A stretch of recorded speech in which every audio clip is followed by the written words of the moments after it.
Okay, moving on, the next set of problems are all very closely related, set of laws. And they're all based on this statement. If you have a fixed amount, so we're not changing the number of molecules or atoms of gas, that's taken aside.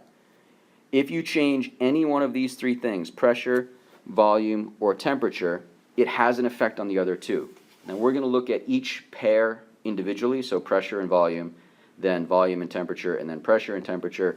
Ultimately, we will combine all three into a single formula, and those are the next set of gas laws. We're going to start with Boyle's law, which says if you have a certain amount of gas and you hold the temperature constant, so we're taking the temperature out, we're only looking at the relationship between volume and pressure, and that relationship is what's called an inverse relationship, which means if the pressure goes up, the volume goes down. If the volume goes up, the pressure goes down. So they're constantly moving in opposite directions.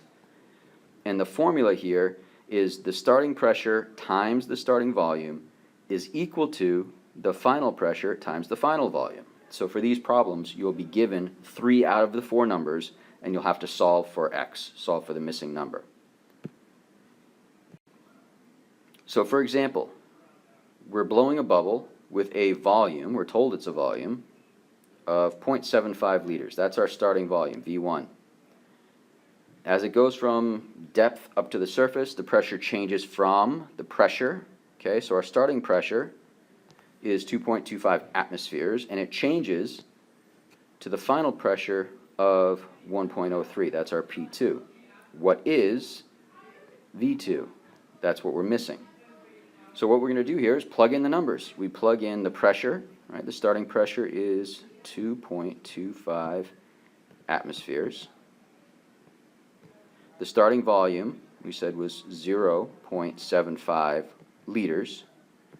That is equal to the final pressure of 1.03 atmospheres times the final volume, which we're looking for. That's x.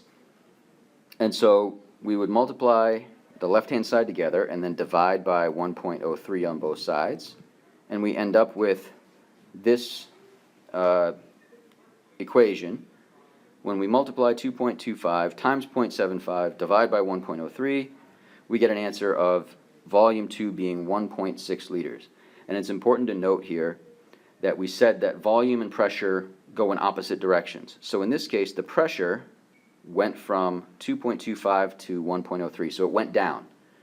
If the pressure goes down, the volume should go up, which it did. It went from 0.75 to 1.6. So the answer at least makes sense.